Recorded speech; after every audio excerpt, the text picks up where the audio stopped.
it is about a woman who we encounter in the countryside in the north of Wales.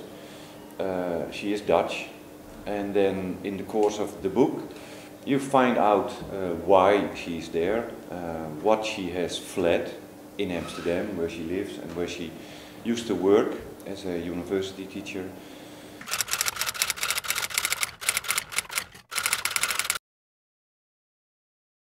Then I realized that probably all the books I write, in a way I want to write a thriller, but I never really succeed. You know, so it's you know, all of a sudden it's literature. But there is still always this sense of danger in it, and this sense of expectancy, and this sense of that you think about, wait a minute, what's going to happen? So yeah, it is like a thriller. But at the end? At the end, it's not like a thriller anymore, no. No.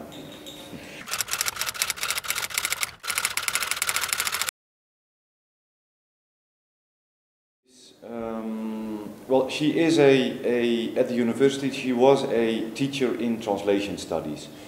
And she wanted to write a thesis about Emily Dickinson. So Emily Dickinson is very important for my main character.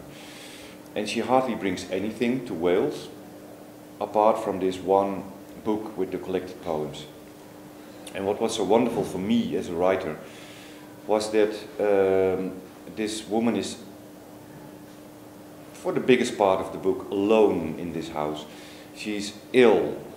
And she gets to, you know, she comes closer and closer to this Emily Dickinson. Emily Dickinson was, I think, a terrible person. As a person, she wrote wonderful poetry, but and she was also ill. And I never know if she was really ill or that, you know, it was like an hypochondriac.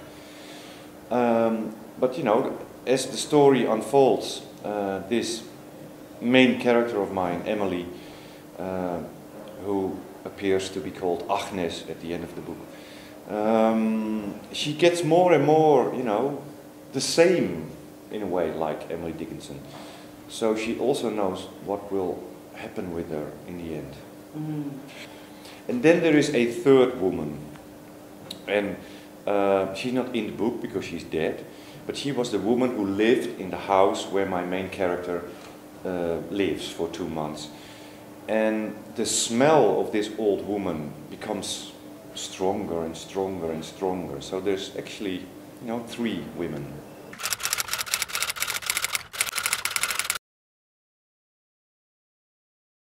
Well, the thing is that I never do this. Whenever I start a novel, I do not know where it's going. So, no, that's something that comes up in the course of writing. Everything I had with this novel was the place, North Wales. There's one specific poem by Emily Dickinson, which is the motto of the book. And I don't know, you know, a certain feeling. I think usually it takes a very long time for myself to understand my own books. I think it has got something to do with the suicide of one of my best friends years ago. Something of that feeling, you know, got into this book. And those were the 3 things that made me start it, you know. And then I never know where I end. I never know what happens. I do not know the other characters. They just come. They knock on the door and they say, whoa, here I am. So for me, and that's for me nice about writing, you know, it's always surprising and exciting. I know writers in Holland who know their entire novel and they write it on big pieces of paper and they hang it on the wall, and all they then actually have to do is fill it in, sit down, you know, and look at this big paper and think, oh yeah, chapter 14, oh, okay, yeah, chapter 15. It would be boring for me.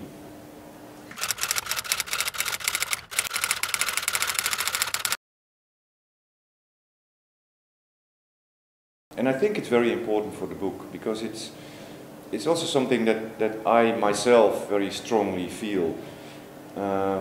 Because the way we live, you know, today with Twitter and with Facebook and with holidays, you know, we don't go on a holiday. I don't know where you take your holidays, but people want to go to Peru, they want to go to Nepal, climb mountains, you know, but what they especially want to do is come back and tell other people about it. You know what I did? And that's Facebook, of course, you know what I did, you know how important I am. So it's just like real life has become more and more empty, you know, or without sense. And so that's why I myself have always been, you know, fond of fantasy, ideas, you know, feeling, things you can't fetch, you can't take them, you can't touch them, that's what I want to say. So yes, I am very much in favor of this premise. Maybe we are defined more by our fantasies than by our acts.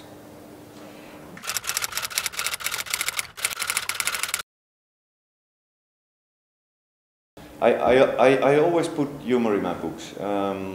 Usually, you know, people die, it's horrible in my books. But on the other hand, I come from a part in Holland where the humor is very dry. You know, so I can tell you a most terrible joke, and you know, I keep a straight face. You know, it's very, very dry, very, and that's something I always try to put in the book. This book, for instance, it's a running gag that the main character, who is from Holland, gets the question once. You know, are you on a holiday? No. Are you from Germany? No. And she gets this question all the time from all the people in the book. And then after, you know, the fourth or the fifth time, she bursts out and she says, "What is it with you Welsh people? Can't you hear the difference between somebody from Holland or Germany?" But I like those, you know, those little kind of humor things.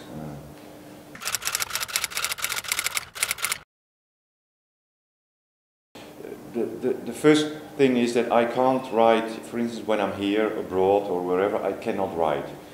I need my own space, I need my own desk, I need my own stuff around me, which means that I can only write at home. But now since 7 or 8 months I have a house in the countryside in Germany, and I wanted to buy it because there's a lot of land around it and I like to make gardens. But I also did it to be away from the literary world in Holland. You know, just to be really quiet and calm. And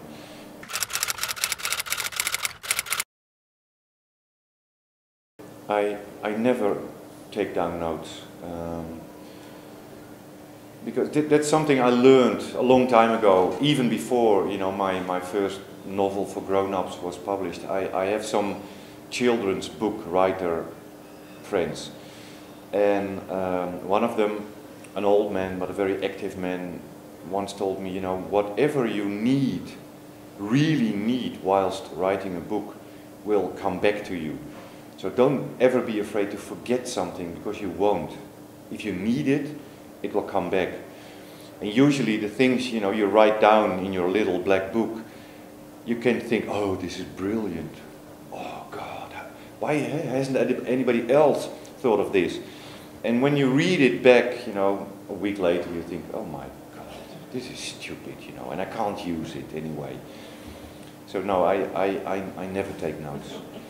If I do take notes, it is when I'm really finishing a novel, you know, just to keep the ropes tight, because then that's a very exciting time. Eh? How can I finish a novel?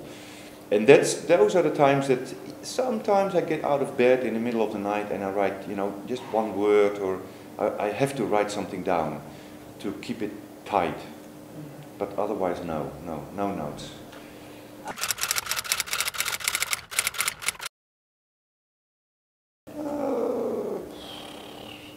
They're fine. If that's what, you know, a lot of people want to read, write them and read them. That's fine by me. I love Stephen King, for instance. Stephen King, Stephen King. I have like more than a meter of his books on my bookshelves. I realize while reading him that he is not the best of writers, but his books, you know, they are so exciting and they're so. And so I love to read him, you know. So I know what it is to read, you know, not real literature. So I don't mind, you know. There's a place for everybody. There's a writer for everybody, and there is a reader for everybody, for every writer. So that's fine.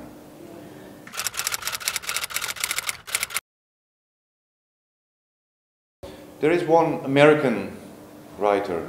She's called Carson McCullers, long dead. Hasn't written too many books, and she is wonderful. She is so great, and I do think that I have picked up something of Carson McCullers. I do like a lot of American writers. I liked John Updike very much. Anthony Burgess, he's British, but also long dead. You know, they're all dead. That's a bit of a problem. But those writers I like.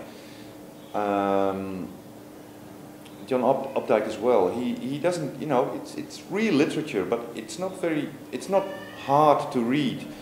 And there is so much in these books, you know, there's so much hidden in these books.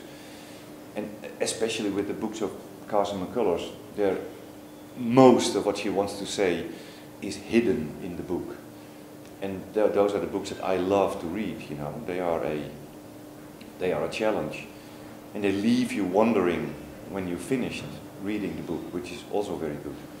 It's also good, always good, I think, if a book leaves you with something. If you close a book and it's finished, you never think about it anymore. Okay, you know, you spent a good time, but if a book leaves you with something, whatever, then it's good.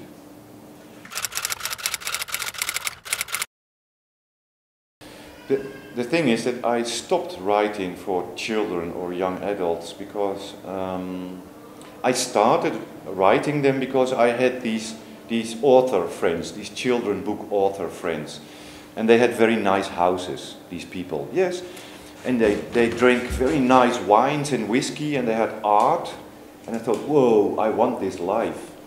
So that's why I started writing children's books.